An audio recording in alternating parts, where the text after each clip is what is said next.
প্রিয় দেশবাসী, শিশু, কিশোর কিশোরী, তরুণ তরুণী, ছাত্রছাত্রী, নারী পুরুষ, নবীন প্রবীণ, আপনাদের সকলের প্রতি আমার আন্তরিক সালাম ও শ্রদ্ধা। আসসালামু আলাইকুম। মহান বিজয় দিবস উপলক্ষে দেশে ও বিশ্বজুড়ে বসবাসরত সকল বাংলাদেশিকে জানাই বিজয়ের উষ্ণ শুভেচ্ছা। আজ বাংলাদেশের ইতিহাসের এক অবিস্মরণীয় গৌরবময় দিন। 1971 সালে 9 মাসের রক্তক্ষয়ী মুক্তিযুদ্ধ শেষে এই দিনে আমরা পাই কাঙ্ক্ষিত বিজয়ের স্বাদ। অনেক ত্যাগ তিতিক্ষা আর লাখো শহীদের রক্তের বিনিময়ে পাই একটি স্বাধীন দেশ ও লাল সবুজের পতাকা। গভীর শ্রদ্ধার সঙ্গে স্মরণ করছি মহান মুক্তিযুদ্ধ সহ স্বাধীনতার জন্য যুগ যুগ ধরে লড়াই সংগ্রামে যারা আত্মত্যাগ করেছেন সেই সব বীর যোদ্ধা ও শহীদদের। তাদের এই অবদান আমাদের অন্যায় অত্যাচারের বিরুদ্ধে রুখে দাঁড়ানোর প্রেরণা ও সাহস যোগায়। সকল সংকট সংগ্রামে দেখায় মুক্তির পথ। মুক্তিযুদ্ধে বিজয়ের মধ্য দিয়ে স্বাধীনতার যে নতুন সূর্য উদিত হয়েছিল, বিগত বছরগুলোতে তা স্বৈরাচার ও ফেসিবাদে ম্লান হয়েছে। জুলাই গণ অভ্যুত্থানের মধ্য দিয়ে আমরা আবারও একটি বৈষম্যহীন, দুর্নীতিমুক্ত, স্বাধীন ও সার্বভৌম গণতান্ত্রিক রাষ্ট্র ব্যবস্থা প্রতিষ্ঠার সুযোগ পেয়েছি। অন্তর্বর্তীকালীন সরকার একটি উন্নত ও সুশাসিত বাংলাদেশের শক্তিশালী ভিত গড়ে তুলতে যে বিস্তৃত সংস্কার কর্মসূচি গ্রহণ করেছে, দেশের আপামর জনগণের সম্মিলিত অংশগ্রহণের মধ্য দিয়ে আজ আমরা তার সফল পরিসমাপ্তির পথে এগিয়ে যাচ্ছি। প্রিয় দেশবাসী, আপনাদের সামনে আজ উপস্থিত হয়েছি অত্যন্ত ব্যথিত হৃদয়ে। এই আনন্দের দিনে গভীর বেদনার সঙ্গে জানাচ্ছি জুলাই অভ্যুত্থানের সম্মুখ যোদ্ধা, ইনকিলাব মঞ্চের মুখপাত্র শরীফ ওসমান হাদির উপর সম্প্রতি যে হামলার ঘটনা ঘটেছে, তা শুধু একজন ব্যক্তির উপর আঘাত নয়, এটি বাংলাদেশের অস্তিত্বের উপর আঘাত, আমাদের গণতান্ত্রিক পথ চলার উপরে আঘাত। শরীফ ওসমান হাদি বর্তমানে সংকটাপন্ন অবস্থায় চিকিৎসাধীন। তাঁর চিকিৎসা ও নিরাপত্তা নিশ্চিত করতে সরকার প্রয়োজনীয় সব ব্যবস্থা গ্রহণ করেছে। ইতোমধ্যে উন্নত চিকিৎসার জন্য তাকে সিঙ্গাপুরে পাঠানো হয়েছে। আপনারা তার জন্য মহান আল্লাহ তাআলার কাছে অন্তরের অন্তঃস্থল থেকে দোয়া করুন। সরকার এই ঘটনাকে অত্যন্ত গুরুত্বের সঙ্গে দেখছে। ঘটনার সঙ্গে জড়িতদের প্রাথমিকভাবে চিহ্নিত করা গেছে। আমি দেশবাসীকে আশ্বস্ত করতে চাই, যারা এই ষড়যন্ত্রে জড়িত তারা যেখানেই থাকুক না কেন, তাদের কাউকে ছাড় দেওয়া হবে না। আমি পরিষ্কারভাবে বলতে চাই, পরাজিত শক্তি ফ্যাসিস্ট টেররিস্টদের এই অপচেষ্টা সম্পূর্ণভাবে ব্যর্থ করে দেওয়া হবে। ভয় দেখিয়ে, সন্ত্রাস ঘটিয়ে বা রক্ত ঝরিয়ে এদেশের গণতান্ত্রিক অগ্রযাত্রা কেউ থামাতে পারবে না। আপনাদের প্রতি আহ্বান জানাই, সংযম বজায় রাখুন, অপপ্রচার বা গুজবে কান দেবেন না। ফ্যাসিস্ট টেররিস্টরা যারা অস্থিরতা সৃষ্টি করতে চায়, আমরা অবশ্যই ঐক্যবদ্ধ হয়ে তাদের মোকাবেলা করব। তাদের ফাঁদে পা দেব না। পরাজিত ফ্যাসিস্ট শক্তি এদেশের পবিত্র মাটিতে আর কোনো দিন ফিরে আসবে না। প্রিয় দেশবাসী, আমাদের তরুণদের রক্ষা করুন, তাহলেই আমরা সবাই এবং আমাদের প্রিয় মাতৃভূমি রক্ষা পাবে। যারা দেশ ছেড়ে পালিয়ে গেছে তারা বুঝে গেছে তরুণ যোদ্ধারা তাদের পুনরুত্থানের পক্ষে ভীষণ রকম বাধা। এই অস্ত্রহীন, ভীতিহীন, ব্যক্তিগত স্বার্থ সম্বন্ধে সম্পূর্ণ উদাসীন, দৈনন্দিন এই চেহারার ছেলে মেয়েদের নিয়ে তাদের সাংঘাতিক ভীতি। তাদের লক্ষ্য হলো নির্বাচন আসার আগেই পথের এই বাধাগুলো সরিয়ে ফেলা, নিজেদের রাজত্ব আবার কায়েম করা। তাদের বন্ধুরা যতদিন তাদের সঙ্গে আছে ততদিন তারা এই স্বপ্ন দেখবে। নির্বাচন হয়ে গেলে তাদের বন্ধুরা সমর্থন জোগাতে বেকায়দায় পড়বে। সেজন্যই তো এত তাড়াহুড়া। তারা চায় নির্বাচনের আগেই তাদের ফিরে আসা নিশ্চিত করতে। নানা ভঙ্গিতে এটা তারা করবে। এই চোরাগুপ্তা খুন করার যে উদ্যোগ, তার একটা রূপ। আরও কঠিনতর পরিকল্পনা নিয়ে তাদের প্রস্তুতি আছে। দেশের সবাইকে জোর গলায় বলতে হবে, আমরা তরুণদের রক্ষা করব। এখানে পুরনো আমলের দাসত্ব মেনে যারা আছে তাদেরকে দাসত্ব থেকে বের হয়ে আসতে হবে। উৎসবমুখর, শান্তিপূর্ণ নির্বাচন করে আমরা সবাই মিলে দেশের উপর আমাদের পরিপূর্ণ দখল প্রতিষ্ঠিত করব। নির্বাচন অবধি আর বাকি মাত্র 2 মাস। আমরা তাদের উপর নজর রাখব এবং বাকি দিনের প্রতিটি দিন উৎসবমুখর করে রাখব। যেহেতু আমাদের কিশোর কিশোরী তরুণ তরুণীদের মনে কোনো ভয় ডর নেই, তাই তারা নির্বাচনের আগের 2 মাসের প্রতিটি মুহূর্তকে উৎসবমুখর করে রাখবে। সব রকমের হিংসা কোন্দল থেকে দেশকে বাঁচিয়ে রাখবে। প্রিয় দেশবাসী, আপনারা জানেন জাতীয় নেত্রী, দেশের 3 বারের সাবেক প্রধানমন্ত্রী, গণতান্ত্রিক রাজনীতির অন্যতম শীর্ষ ব্যক্তিত্ব এবং বিএনপি চেয়ারপারসন বেগম খালেদা জিয়া বর্তমানে অসুস্থ অবস্থায় হাসপাতালে আছেন। এই বিষয়টি আমাদের সকলের জন্যই উদ্বেগের বিষয়। অন্তর্বর্তীকালীন সরকার বেগম খালেদা জিয়ার অসুস্থতার বিষয়টি শুরু থেকেই সর্বোচ্চ গুরুত্ব দিয়ে আসছে। বেগম খালেদা জিয়া বাংলাদেশের ইতিহাসের একটি গুরুত্বপূর্ণ অধ্যায়ের অবিচ্ছেদ্য অংশ। বাংলাদেশের স্বাধীনতা, সার্বভৌমত্ব ও গণতন্ত্রের প্রতি তাঁর অবিচল অঙ্গীকার, দেশের উন্নয়নে তাঁর অবদান এবং তার প্রতি জনগণের শ্রদ্ধাময় আবেগ বিবেচনা নিয়ে সরকার ইতিমধ্যেই তাকে রাষ্ট্রের অতি গুরুত্বপূর্ণ ব্যক্তি হিসেবে ঘোষণা দিয়েছে। সরকারের পক্ষ থেকে তাঁর চিকিৎসা নিশ্চিত করতে পরিবারের ইচ্ছাকে সম্মান দেখিয়ে প্রয়োজনীয় সব ধরনের সহযোগিতা দেওয়া হচ্ছে। দেশে চিকিৎসার পাশাপাশি প্রয়োজনীয় বিদেশে উন্নত চিকিৎসার ব্যবস্থা সহ সব বিষয় বিবেচনায় রয়েছে। প্রিয় দেশবাসী, দায়িত্ব গ্রহণের পর অন্তর্বর্তীকালীন সরকার 3টি বিষয়কে সর্বাধিক গুরুত্ব দিয়েছে: জুলাই আগস্ট হত্যাকাণ্ডের বিচার, একটি জবাবদিহিমূলক ও কার্যকর গণতান্ত্রিক ব্যবস্থায় উত্তরণের জন্য রাষ্ট্র কাঠামোর প্রয়োজনীয় মৌলিক সংস্কার এবং একটি সুষ্ঠু নির্বাচন।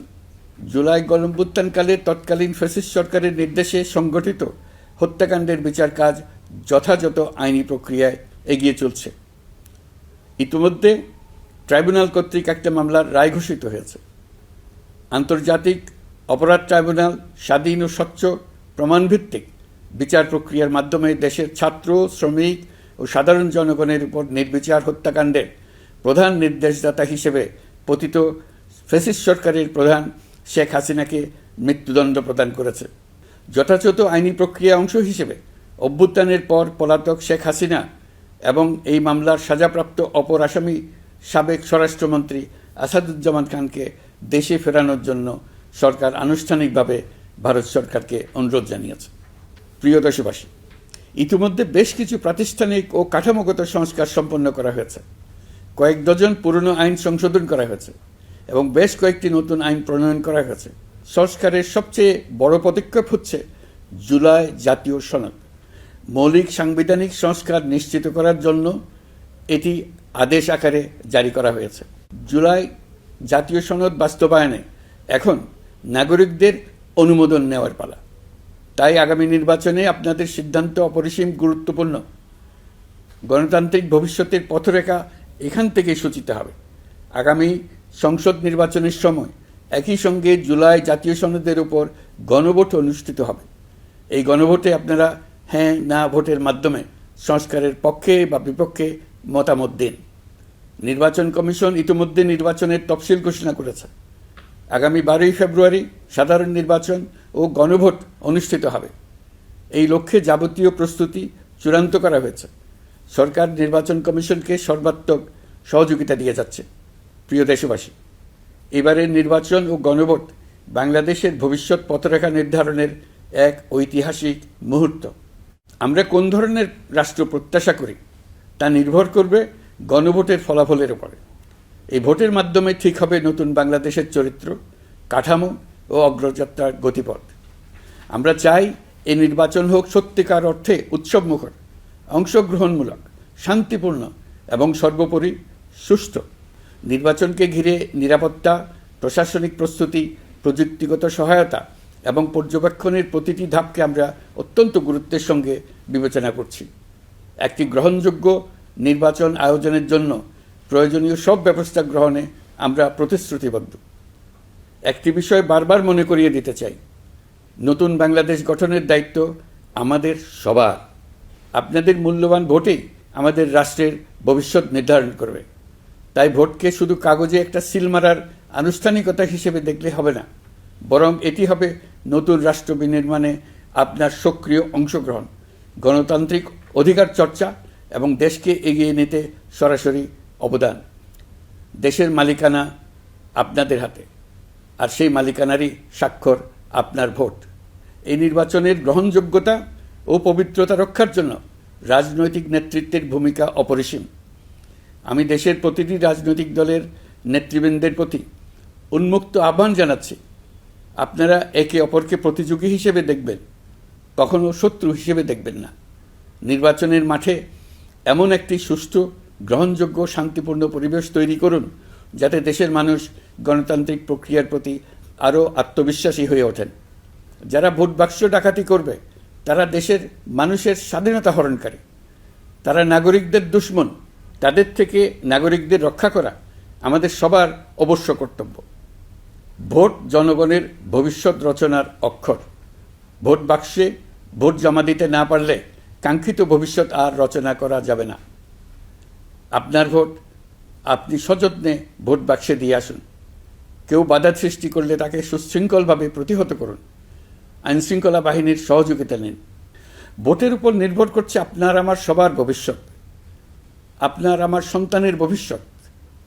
যোগ্য লোককে ভোট দেন, জাতির ভবিষ্যৎ নিশ্চিত করুন। মনে রাখবেন, ভোট রক্ষা করা দেশ রক্ষা করার সমান দায়িত্ব। ভোট রক্ষা করুন, দেশকে রক্ষা করুন। ভোট দেশকে এগিয়ে নিয়ে যাওয়ার গাড়ির চাকা। এই চাকা কাউকে চুরি করতে দেবেন না। আসন্ন জাতীয় নির্বাচন ও গণভোটকে সামনে রেখে প্রশাসনকে আরও কার্যকর, নিরপেক্ষ ও নির্বাচনী পরিবেশের উপযোগী করতে সরকার মাঠ প্রশাসন ও পুলিশ প্রশাসনে বেশ কিছু রদবদল করেছে। এই পরিবর্তনগুলো কারো প্রতি অনুরাগ বা বিরাগ প্রসূত নয়। এগুলো করা হয়েছে দক্ষতা, যোগ্যতা এবং পেশাগত সক্ষমতার ভিত্তিতে। আমাদের লক্ষ্য একটাই, দেশের প্রতিটি ভোটার যেন ভোট দিতে পারেন নিরাপদ পরিবেশে, ভয়মুক্ত মনে এবং সর্বোচ্চ স্বাধীনতায়। নির্বাচন কমিশন যদি মনে করে আরও কোনো পদক্ষেপ প্রয়োজন, তা কমিশন অবশ্যই গ্রহণ করবে। প্রিয় দেশবাসী, জুলাই সনদ জাতির ভবিষ্যৎ পথযাত্রার একটি ঐতিহাসিক দলিল। এই সনদে আমরা যে সংস্কারমালা প্রস্তাব করেছি, রাজনৈতিক স্থিতিশীলতা, বিশ্বাসযোগ্য নির্বাচন, প্রশাসনিক জবাবদিহিতা, দুর্নীতি হ্রাস, অর্থনৈতিক পুনর্গঠন এবং সমাজে সম অধিকার প্রতিষ্ঠা, এসব বাস্তবায়নের জন্য প্রয়োজন জনগণের সুস্পষ্ট মতামত। কারণ একটি জাতীয় রূপান্তর কখনই একক নেতৃত্ব বা একটি প্রশাসনের মাধ্যমে টেকসই হয় না। জনগণকেই চূড়ান্ত সম্মতি দিতে হয়। এই কারণেই আমরা গণভোটের আয়োজন করেছি, যাতে দেশের ভবিষ্যৎ সংস্কার দিশা নির্ধারণে জনগণ সরাসরি সিদ্ধান্ত দিতে পারেন। এই গণভোট হবে বাংলাদেশের ইতিহাসে নতুন মাইলফলক। এখানে আপনাদের প্রতিটি ভোট আগামী দিনের রাষ্ট্র ব্যবস্থার ভিত্তি স্থাপন করবে। এবারের নির্বাচনটি অনেক বেশি গুরুত্বপূর্ণ, কারণ একই দিনে এবার দুটি ভোট, একটি সংসদ সদস্য নির্বাচনের ভোট আর একটি গণভোট, যার প্রভাব হবে শতবর্ষব্যাপী। কাজেই অবশ্যই ভোট দেন, ভবিষ্যৎ নিশ্চিত করুন। এর মাধ্যমে আপনারা জানিয়ে দিন, আপনারা কি জুলাই সনদের সংস্কার কাঠামোকে এগিয়ে নিতে চান কি চান না। আপনাদের ভোটই নির্ধারণ করবে রাষ্ট্র কোন পথে অগ্রসর হবে, প্রশাসন কোন কাঠামোয় পুনর্গঠিত হবে এবং নতুন বাংলাদেশ কেমন রূপ পাবে। প্রিয় দেশবাসী, আপনারা জানেন জুলাই অভ্যুত্থানের সময় আমাদের প্রবাসী ভাই বোনেরা কী তৎপরতার সঙ্গে এগিয়ে এসেছিলেন। ফেসিবাদের মসনদ গুড়িয়ে দিতে তারা অভূতপূর্ব ভূমিকা রেখেছেন। প্রবাসীদের এই ভূমিকা শুধু জুলাইয়েই নয়, আমরা দেখেছি 1971 সালের মহান স্বাধীনতা সংগ্রামের সময়ও। কিন্তু পরিতাপের বিষয় হচ্ছে, আমাদের এই প্রবাসী ভাই বোনেরা কখনোই ভোটাধিকার পাননি। অন্তর্বর্তীকালীন সরকারের সক্রিয় উদ্যোগের ফলে প্রথমবারের মতো লাখো লাখো প্রবাসী এবার পোস্টাল ব্যালটের মাধ্যমে ভোট দিতে যাচ্ছেন। এর ফলে প্রবাসীরা অত্যন্ত আনন্দিত, আমরাও আনন্দিত। একই সঙ্গে অনেক প্রবাসী নানা জটিলতায় উদ্যোগে সামিল হতে না পেরে ব্যথিত। আপনাদের আবেগের প্রতি আমরা শ্রদ্ধা রেখে বলছি, এবারের যে ধারা শুরু হলো তা ভবিষ্যতে থামবে না। আগামীতে আপনারা সবাই এই প্রক্রিয়ায় সামিল হতে পারবেন। প্রিয় দেশবাসী, আজ আমি আপনাদের সামনে আমাদের রাষ্ট্রের ন্যায় বিচার, আইন শৃঙ্খলা ও মানবাধিকার পরিস্থিতির বিষয়ে কিছু গুরুত্বপূর্ণ অগ্রগতি তুলে ধরতে চাই। একটি আধুনিক, ন্যায়ভিত্তিক ও জবাবদিহিমূলক রাষ্ট্র প্রতিষ্ঠার জন্য বিচার বিভাগকে স্বাধীন করা অত্যাবশ্যক। বহুদিন ধরে বিচার বিভাগ প্রশাসনের বিভিন্ন কাঠামোগত সীমাবদ্ধতার কারণে তার পূর্ণ সম্ভাবনা অনুযায়ী কাজ করতে পারেনি। এটি জনগণের ন্যায় বিচার পাওয়ার অধিকারের বাধা সৃষ্টি করেছে, আর রাষ্ট্রের উপর মানুষের আস্থাকেও দুর্বল করেছে। অন্তর্বর্তীকালীন সরকারের অন্যতম বড় পদক্ষেপ বিচার বিভাগের প্রশাসনিক স্বাধীনতা নিশ্চিত করা। আনন্দের সঙ্গে আপনাদের জানাতে চাই, ইতিমধ্যে বিচার বিভাগকে স্বতন্ত্র প্রশাসনিক কাঠামো দিয়ে পৃথক সচিবালয় গঠন করা হয়েছে। এই পদক্ষেপ বাংলাদেশের বিচার ব্যবস্থার সংস্কারের ইতিহাসে একটি যুগান্তকারী মাইলফলক। এখন থেকে আর রাজনৈতিক কোনো চাপ বা প্রভাবের মাধ্যমে বিচারিক স্বাধীনতা যাতে ব্যাহত না হয়, সে নিশ্চয়তা আরও জোরদার হবে। প্রিয় দেশবাসী, আমাদের দেশের পুলিশ প্রশাসন দীর্ঘদিন ধরে নানা সমস্যার মুখোমুখি।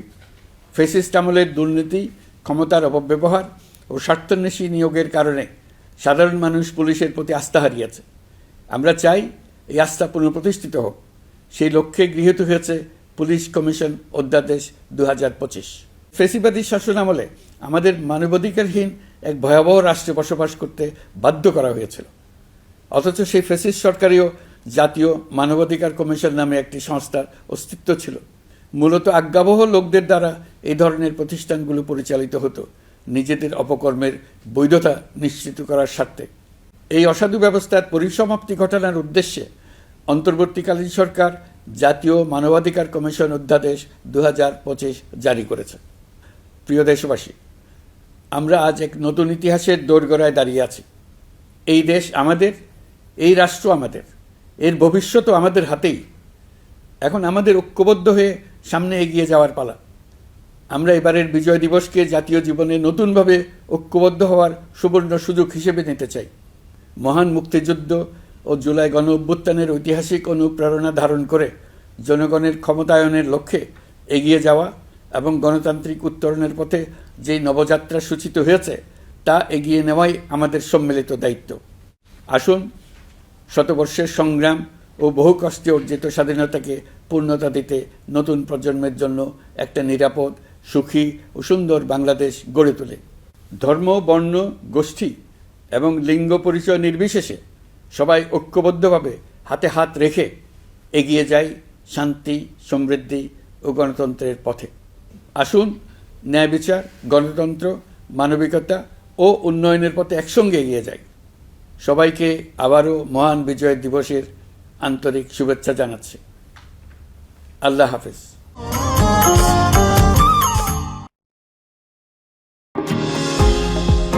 নিউ ইয়র্ক থেকে সম্প্রচারিত TVN 24 টেলিভিশন বিশ্বজুড়ে বাঙালির কণ্ঠস্বর।